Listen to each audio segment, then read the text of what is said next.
আসসালামু আলাইকুম। আপনারা কেমন আছেন? আশা করি আপনারা সবাই ভালো আছেন, সুস্থ আছেন। আজকে আমি বানাবো ডিম ভাপা। ডিম ভাপা বানানোর জন্য আমি 10টা ডিম নিয়ে নিয়েছি। ডিমগুলোকে আমি সেদ্ধ করে খোসা ছাড়িয়ে নিয়েছি। দেখুন, এখন ডিমের গায়ে একটা চাকুর সাহায্যে হালকা হালকা কেটে নিচ্ছি যেন ভাজার সময় না ফোটে। দিয়ে দিলাম লবণ, হলুদ, লঙ্কা গুঁড়ো। এবার মেখে নিচ্ছি। চলুন দেখে নিই ডিম ভাপা বানানোর জন্য কী কী মশলা লাগছে। দিয়ে দিলাম হলুদ সর্ষে 2 চামচ, 2 চামচ কালো সর্ষে, দিয়ে দিলাম 1 বাটি নারকেল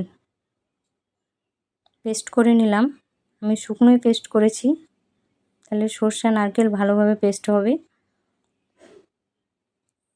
এবার দিয়ে দিচ্ছি কাঁচা লঙ্কা 7টে, দিয়ে দিলাম লবণ। আমি এখানে লবণ দিয়েছি, লবণ দিলে সর্ষে বাটলে তেতো হবে না। দিয়ে দিচ্ছি জল। এবার আমি খুব মিহি করে পেস্ট করে নেব। দেখুন, আমার পেস্ট হয়ে গেছে। এই দেখুন, খুব সুন্দর করে পেস্ট হয়েছে। একটা কড়াই বসিয়ে দিলাম গ্যাসে। কড়াইটা গরম হয়ে গেছে। দিয়ে দিচ্ছি সর্ষের তেল। তেল আমার গরম হয়ে গেছে। দিয়ে দেবো ডিমগুলোকে। ডিমগুলোকে আমি হালকা করে ভেজে নেব, বেশি লাল করে ভাজবো না। হালকা ভাজলে দেখতে ভাল লাগবে। ডিম ভাজা আমার হয়ে গেছে। ডিমগুলো তুলে নিচ্ছি।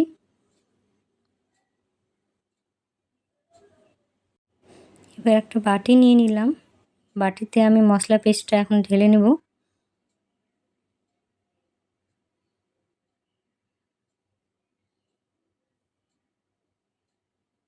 আমি এখানে 2 চামচ টক দই নিয়েছি।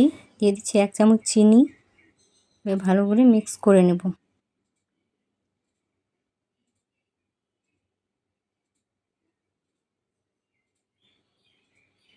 এবার দিয়ে দিচ্ছি টক দই।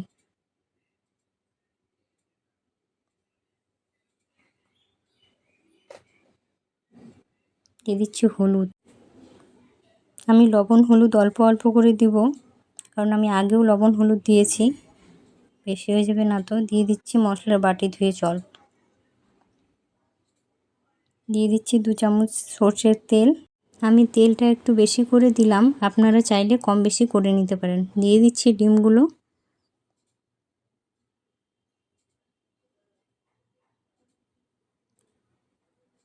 এবার আমি ডিমগুলোর সাথে মশলাটাকে ভালো করে একটা চামচের সাহায্যে মেখে নেব,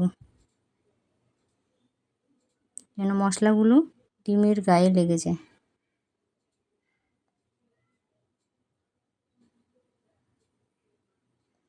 যেই কড়াইয়ে আমি ডিম ভেজেছিলাম সেই কড়াইয়ে আমি ডিমগুলোকে ঢেলে দিলাম। আমি এই কড়াইয়ে ডিম ভাপা বানাবো।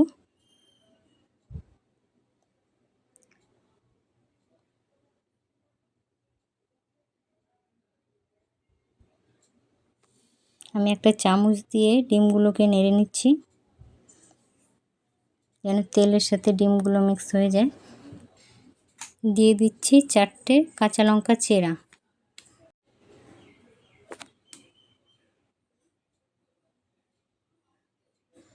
দিয়ে দিচ্ছি একটা ঢাকনা। একদম লো ফ্লেমে আমি রান্না করব। যেহেতু আমি ডিম ভাপা করছি, তাই হাই ফ্লেমে দেওয়া যাবে না। আমি লো ফ্লেমে 20 মিনিট রান্না করে নেব।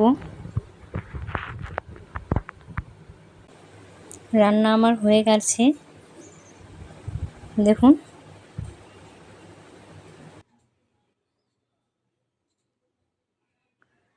এবার একটা থালায় সার্ভ করে নেব। এটি গরম ভাতে খেতে খুব ভাল লাগে। একবার ট্রাই করে দেখবেন।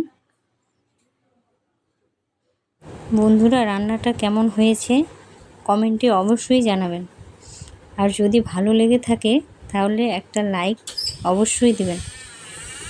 দেখা হচ্ছে পরের ভিডিওতে। আসসালামু আলাইকুম।